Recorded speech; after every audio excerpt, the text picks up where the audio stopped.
भक्ति और साधना का देश है हमारा भारत, जहाँ प्राचीन काल से ही पूजा स्थल यानी मंदिर विशेष महत्व रखते हैं।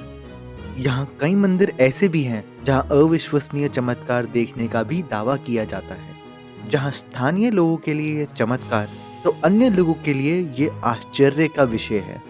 ये ऐसे मंदिर हैं जिनके रहस्य को आधुनिकता और विज्ञान प्रगति के बाद भी कोई नहीं जान पाया है। नमस्कार दोस्तों, आज हम भारत के कुछ ऐसे रहस्यमय मंदिरों के बारे में बात करेंगे जिनका रहस्य कोई नहीं जान पाया।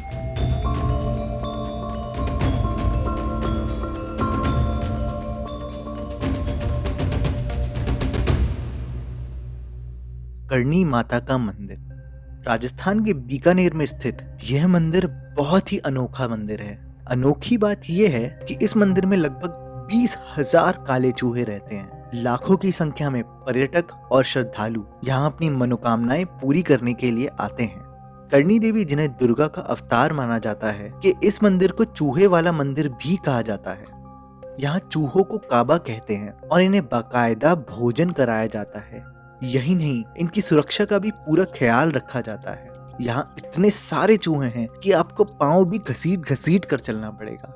अगर एक चूहा भी आपके पैरों के नीचे आ गया तो अपशगुन माना जाता है। कहा जाता है कि अगर एक चूहा भी आपके पैरों के ऊपर से चला गया तो मानो कि आपको देवी की कृपा ही हो गई। और यदि आपने सफेद रंग का चूहा देख लिया तो आपकी मनोकामना ही पूरी हो गई। शनि शिंगणापुर। हमारे देश में सूर्यपुत्र शनि देव के कई मंदिर हैं। उनमें से एक है महाराष्ट्र के अहमदनगर के जिले में स्थित शिंगणापुर का शनि मंदिर। विश्व प्रसिद्ध इस शनि मंदिर की विशेषता यह है कि यहाँ शनि देव की एक विशाल प्रतिमा बिना किसी गुंबद के खुले आसमान के नीचे एक संगमरमर के चबूतरे पर विराजित है। यहाँ शिंगणापुर के शनि महाराज का इतना खौफ है कि शहर के काफी घरों में खिड़की, दरवाजे और तिजोरी है ही नहीं। दरवाजों की जगह यहाँ पर केवल पर्दे लगाए गए हैं।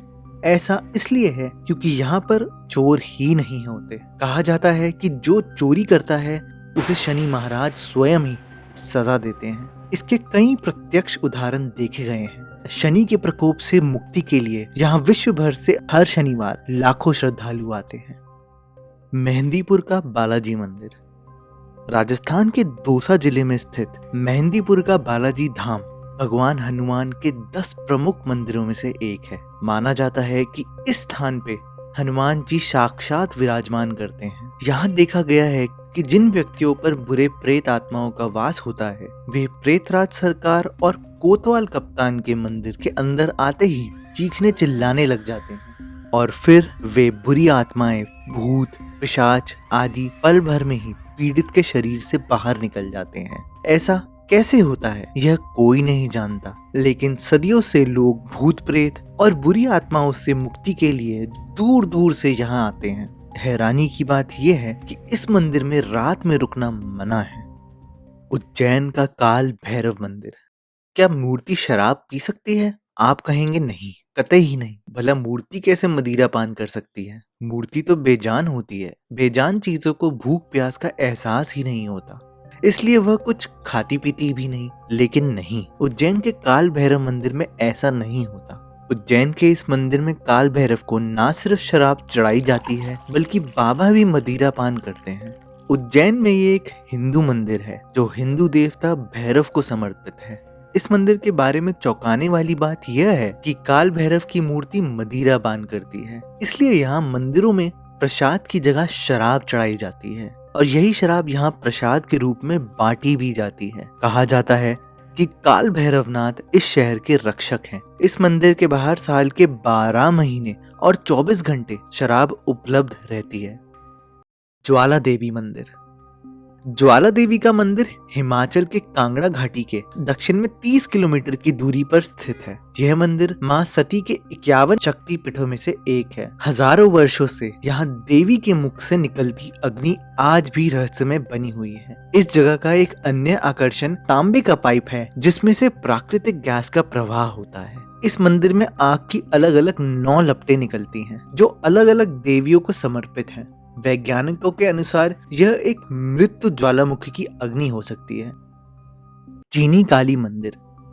हिंदू धर्म में माँ काली को एक क्रोधित देवी के रूप में दर्शाया जाता है, परंतु चीनी काली मंदिर माँ काली की उदारता की कथा है। यह मंदिर कलकत्ता के तांगड़ा में है। यह एक आम हिंदू मंदिर की भांति ही है, परंतु यहाँ अधिकतर श्रद्धालु चीनी हैं। लगभग 63 साल पहले तांगड़ा में यहाँ काली मंदिर नहीं हुआ करता था। उसकी जगह वहाँ एक पेड़ के नीचे काला पत्थर हुआ करता था, जहाँ पर लोग पूजा करने जाते थे। उस समय वहाँ कुछ चीनी परिवार भी रहते थे। एक दिन एक चीनी परिवार का लड़का बीमार पड़ गया था। हालत ऐसी थी कि वह उठ तक नहीं सकता था। वह बस बिस्तर पर ही लेटा रहता था और उसकी हालत दिन बर दिन बिगड़ती जा रही थी। एक भी डॉक्टर उसकी बीमारी का पता नहीं लगा पा रहा था। उसके माता पिता बहुत चिंतित थे। एक दिन वे दोनों उस काले पत्थर के पास जाकर माँ काली से अपने बच्चे को ठीक करने की विनती करने लगे और उसके कुछ दिनों बाद ही एक चमत्कार हुआ।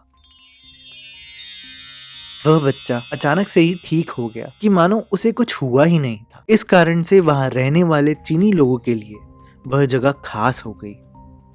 उनमें से काफी लोग हिंदू धर्म के नहीं हैं, परंतु फिर भी वह माँ काली की श्रद्धा से पूजा अर्चना करते हैं। खास बात यह है कि इस मंदिर में प्रसाद के रूप में नूडल्स, चावल और सब्जियां मिलती हैं। स्तंभेश्वर महादेव मंदिर। स्तंभेश्वर महादेव मंदिर 150 साल पुराना शिव मंदिर है। यह गुजरात के कविकंबुई शहर के समुद्र के किनारे स्थित है। एक नजर में देखने पर यह कोई खास मंदिर नहीं लगता, लेकिन जो इस मंदिर को बाकी मंदिरों से अलग करता है वह यह है कि यह मंदिर ज्वार बाटा आने पर धीरे धीरे समुद्र में समा जाता है और धीरे धीरे लहरें कम होने पर वह वापस दिखने लग जाता है। यह पूरी प्रक्रिया एक दिन में ही हो जाती है। सुबह के समय यहाँ देश भर से काफी श्रद्धालु आते हैं और रात में मंदिर के पूरी तरह से अदृश्य होते देखने के बाद ही यहाँ से वापस जाते हैं। Konark sun temple. कोणार्क सूर्य मंदिर हमारे देश का एक ऐसा मंदिर है जहाँ आज तक कभी पूजा नहीं हुई, जहाँ आज भी रात होने पर नृत्य करती आत्माओं के पायल की झनकार सुनाई देती है। यह सब सुनने में थोड़ा अटपटा लगता है, परंतु यह सत्य है। वह मंदिर कोणार्क सूर्य मंदिर है। कोणार्क शब्द कोण और आर्क शब्द के मेल से बना है। आर्क शब्द का अर्थ होता है सूर्य, जबकि कोण का मतलब कोना होता है। यह सूर्य मंदिर भारत के उड़ीसा राज्य के पुरी जिले में कोणार्क नामक कस्बे में स्थित है। यह कई इतिहासकारों का मत है कि कोणार्क मंदिर के निर्माणकर्ता राजा लांगुल नरसिंहदेव की अकाल मृत्यु के कारण मंदिर का निर्माण कार्य अधूरा रह गया था, जिसके कारण अधूरा ढांचा ध्वस्त हो गया। यह मंदिर इतना प्रसिद्ध है कि इसको देखने दूर दूर से लोग आते हैं। मंदिर की कई खास कलाकृतियां हैं। उनमें से एक कुछ रथ जैसा बना है जिसमें 7 घोड़े 24 पहियों पर चल रहे हैं। 7 घोड़ों का तात्पर्य 7 दिनों से है और 24 पहियों का तात्पर्य 24 घंटे से है।